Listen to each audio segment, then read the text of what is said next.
Hello, Vali. Emmanuel, how are you? I'm well. Well, thank you for joining me. Everybody, my name is Emmanuel Manolakakis. I'm a regional director at JTFSecurity Group.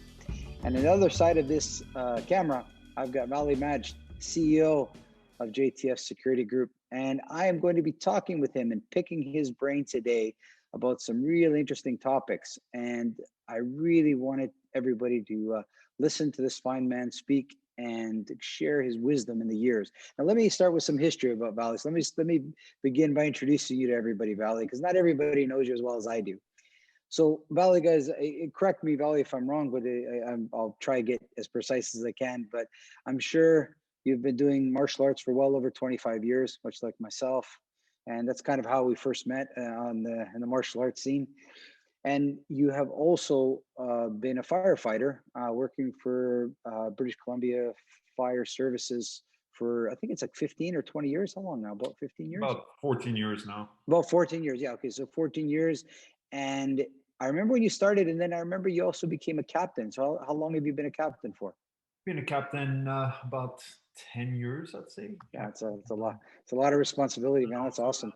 Um, and then you also started JTFSecurity Group as well, and I believe that's been at least 10 years for that, if I'm not mistaken. Yeah, about that, 10 Yeah, years. about 10 years. And then security industry, much like martial arts and me, you is the same. It's a lifetime. It seems like a lifetime, right? So everybody, as you can hear, by all accounts, we have a bona fide expert in our society that can speak to a wide variety of topics in the security industry, security profession as well. Wonderful to have you on, Vali, and thank you for taking the time and sharing with us your knowledge. This is, I think, a lost art in many in our times nowadays. We fail to really look at the people with experience and just try to learn from their lessons. So thank you for sharing that. I think we're going to get a lot out of this. Anything you'd like to add? Did I miss anything in your wonderful bio?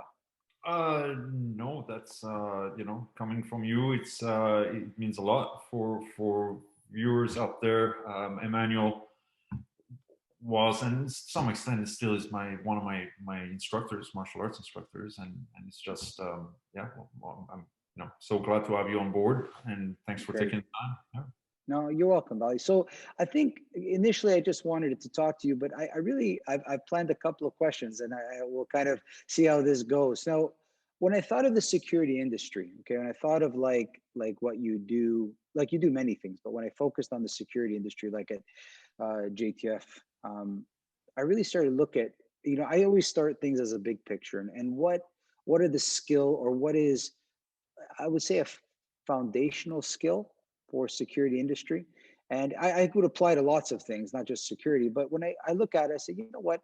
I'd really like to talk about observation skills. And when I look at a good security guard, when I look at a security professional in general, doesn't matter what level, I always think observation skills. I always think people hire a bodyguard, hire a security officer to kind of prevent things from happening, like not letting them, observing them, and kind of seeing them before they happen, which I think really what people want. They don't hire you or to solve it after it's happened. It's mostly to stop it from ever happening, right?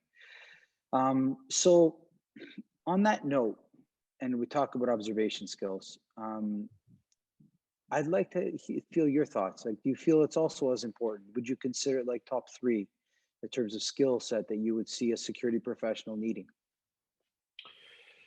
Yeah, I think you're bang on in terms of where that skill set lies, and regardless of where you are in your career as a security professional, for a guard, it's obvious. You need to have the observational skills to be able to spot possible issues, and then at a higher level, when you got to manage your own teams, your own groups, you got to have strong observational skills. And then again, at a higher level, when it comes to planning, you need to be able not just to observe, you also need to be able to take what you have observed and plan accordingly. Whether you can foresee deficiencies, vulnerabilities, etc. at that level. So Absolutely, it is a foundational skill. There's this quote that I remember somebody saying. It was really powerful at the time. I heard it, but and then I kept thinking about it. I realized how deep the quote is. Let me share it with you. I'd like to hear your thoughts about it. Observing and seeing are not the same thing, Mhm. right? And that I remember somebody just saying that simple phrase. I'm like, I just thought of it. I said, wait a sec. I said, no, you're right. They're not the same thing. So I've kind of thought my answer out about that. I'm surprising you on this, but I wonder what your thoughts are. What do you think the big difference between observing and seeing is? Because they're not mutual. They're not the same. Right. Yeah, it's you know, it's a bit like I say, there's correlation between hearing and listening, maybe even deeper, in that uh, you know, seeing is something that is very much based on our vision, on our eyes, without, you know, of course, getting overly metaphorical about it. And then observation, there is an element that's got to do with what we visually see, but it is a process. When you observe, you take what you're seeing, through your different senses, so hearing, your even your instinct to some extent, and then from there you're extrapolating and you're synthesizing, and coming to some kind of conclusion, right? So it's a process, and it's usually done with vision and thought process, right? Hmm. Interesting. Interesting. No, well, yeah, that's my observation as well. Just thinking about it, like you said, something hearing and listening. I thought that's also very interesting. Especially you see when people are arguing, right? You're hearing what they say, but you're not listening. Listening takes a little bit more attention, and it's like observing. Yeah, it takes a little bit more attention as to because you can derive so much meaning off of small little gestures.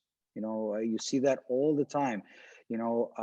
Little gestures mean a lot, especially when there's heightened emotions, right?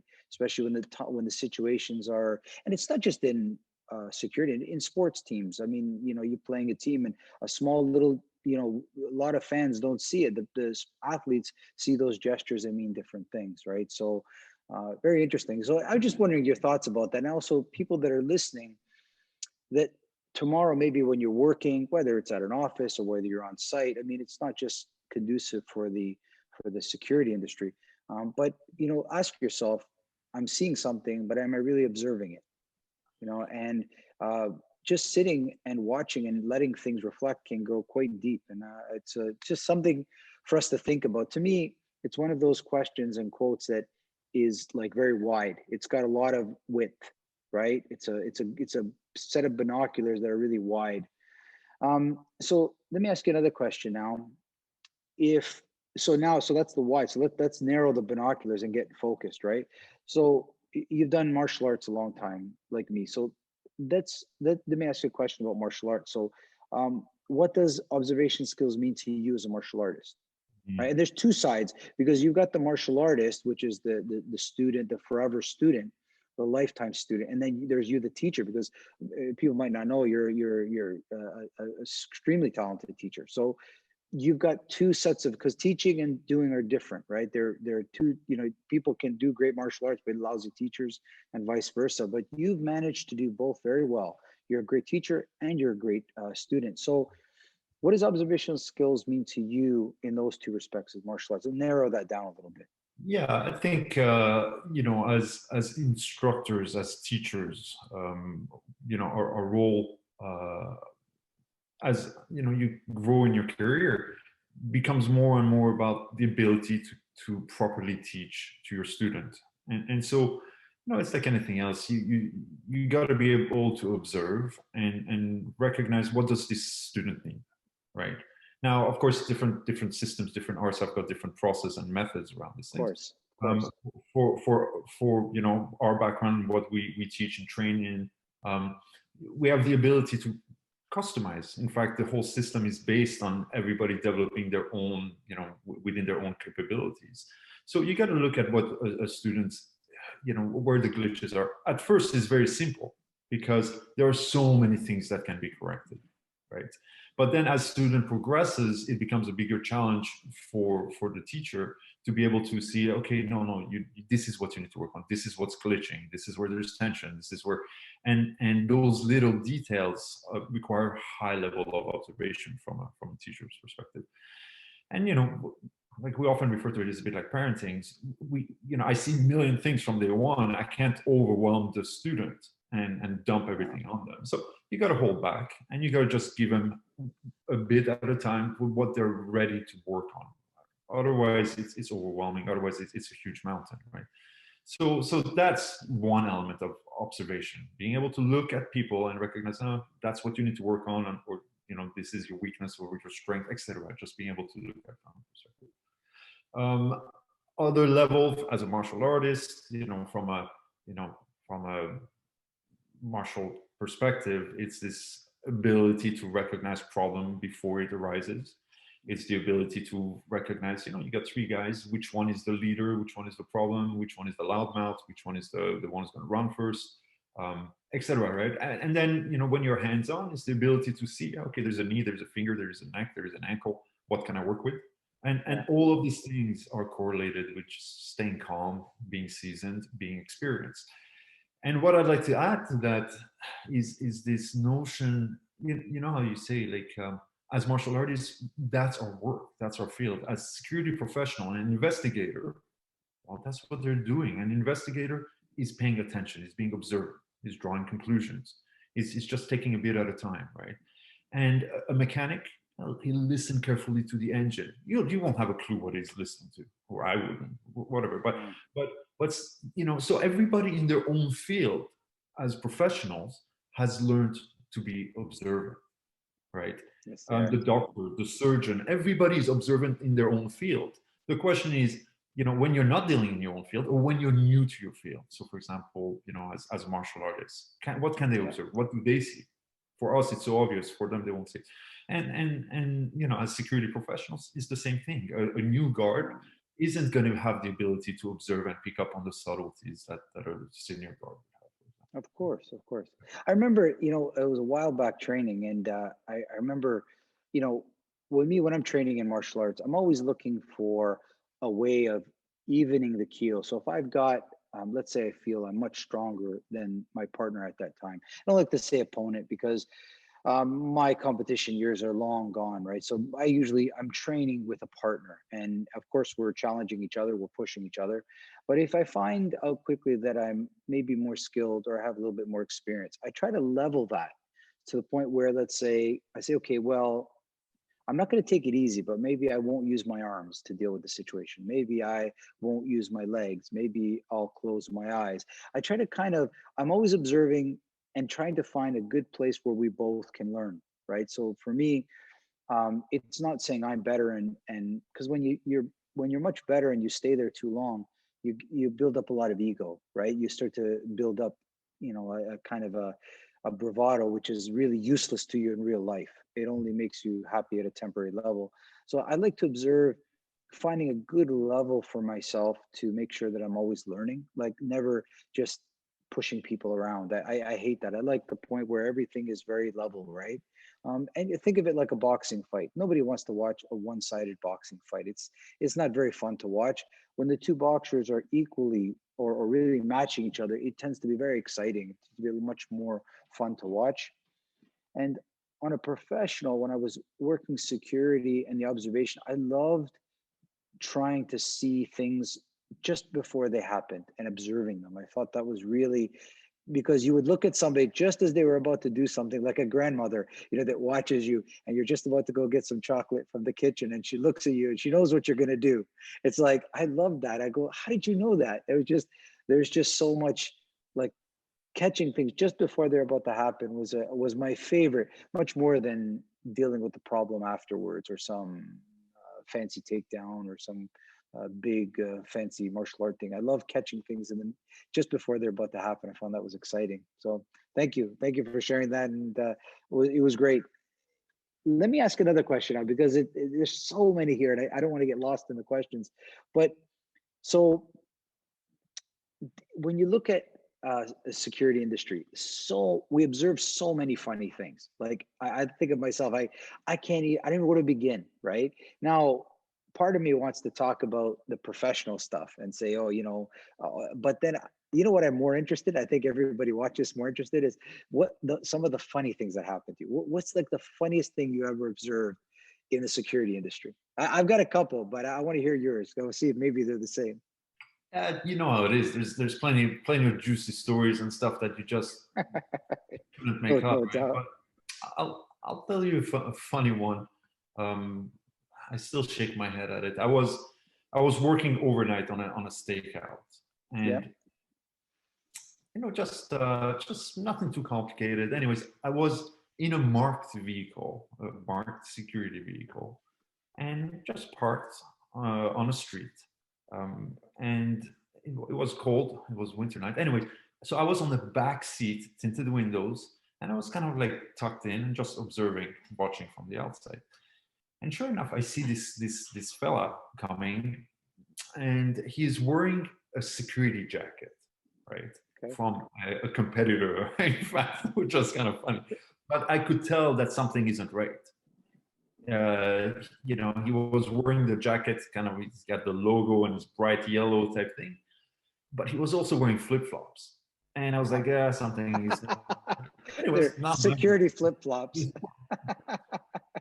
There's plenty of weird stuff going on at any time after midnight or 1 a.m, right? Anyway, so I'm just like kind of sitting. Now on the front seat, passenger side, I have my backpack, my tack pack with my laptop and all the gear in it, and it's just kind of sitting there. Anyways, I'm just sitting there, and this guy I see he's coming. He's looking into cars, and lo and behold, he gets to my car. He spots the bag, and I'm thinking to myself, no way, you're not going to try to steal that bag. I'm sitting there, I got my flashlight in my hand, and sure enough, slowly he opens the door. Wow. That's awesome. Did you hit him with the flashlight? As he's about to do that, I just go, boo, and I just turn the flash the light inside. The guy jumped so high out of his flip-flop, fell on his butt, and just bolted running. So you can't make that stuff up. It's like you can't make that stuff up. Oh, it's fabulous. I'll tell you a story I saw one time. So I'm working security at a big nightclub, and I'm looking at these two guys. They're about to cause trouble, and before we can get there, they just go at it, and they're just completely out of control. And sure enough, I had quite a bit of experience. And first thing I did is I made sure that people backed up, but I made sure there was no extra bystanders. And two of our doormen jump in. I figured, okay, that's enough. So there's 4 people rolling around, and I'm watching it. I'm waiting for something to come out so that I can grab and get a hold of and kind of get them out. And I'm watching, and it was like a cartoon. They're rolling around. There's arms and legs, and the guy that caused all the trouble, he in a feet grabs something in the middle of it and just pulls it. And then I hear this huge scream. And I'm observing this. I'm actually watching it as I'm happening. And he screamed. This guy jumped up and he grabbed his own foot and pulled it. He thought it was something. He didn't even recognize his own foot. He didn't even recognize his own foot. And I was blown away by how he did that. Right? It was just incredible to see how a person, your own foot, like things got so messed up, you didn't even see your own foot. Right. And he pulled it so hard that he made himself scream, literally. And then the doorman, everybody jumped back and then grabbed him and then threw him out. I was like, and we were looking, I go, so you didn't pull his foot? You just, no. He goes, he pulled his own foot. I go, I know, I saw it. And he pulled his own foot so hard, like he thought it was somebody else and he wanted to break it. And I just like, wow, I've seen it all right now. I have seen everything. I was like, what you observe, because I tend to remember the funny things. That's by nature. Sometimes when you're around a lot of bad things, you tend to pick up on the funny things. So that was a wonderful story. I hope you enjoyed mine. Sure. Vali, this is a huge topic. And I don't think any, even a 4-hour seminar could cover this topic. I think what me and you both hope is that anybody that's a security professional, anybody that's wants to live a good life in any respect, right? Especially the security industry, make a point of sharpening your observation skills. And observation skills, you can get down right to the fine. If I'm listening to what you're saying, make it, be a professional observer, observe things. And I find the tipping point for me is not to judge them, is to just look at them, observe them, and just just see how they make, how that makes you feel, right? um you'll never go wrong with those skills. They'll serve you so valuably in life, and there's so much time to practice them.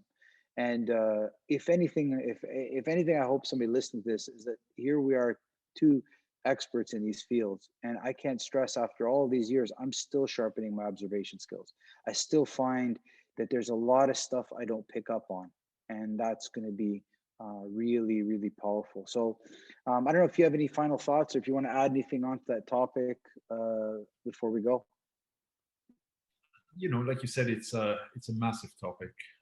But one thing I'd say is the amount of self-knowledge required, because we all operate differently, and the way I observe things will be very different than the way somebody else observes it, and those elements come with self-knowledge. So, for example, I know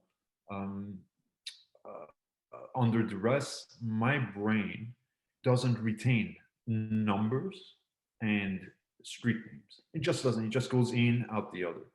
So I've learned with time that I have to repeat them to myself. So the moment it comes, I just got to repeat it to myself a few times, and then it tends to stick a bit better.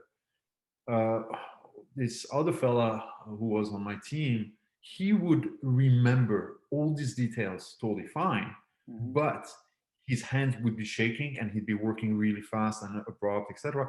Whereas, I'd be, and I think what's important is to recognize that you need to know yourself and to know how you retain, how you observe information, and how you process it.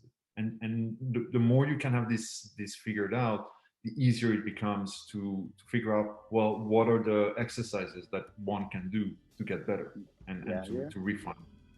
Yeah. No, it's awesome, Vali.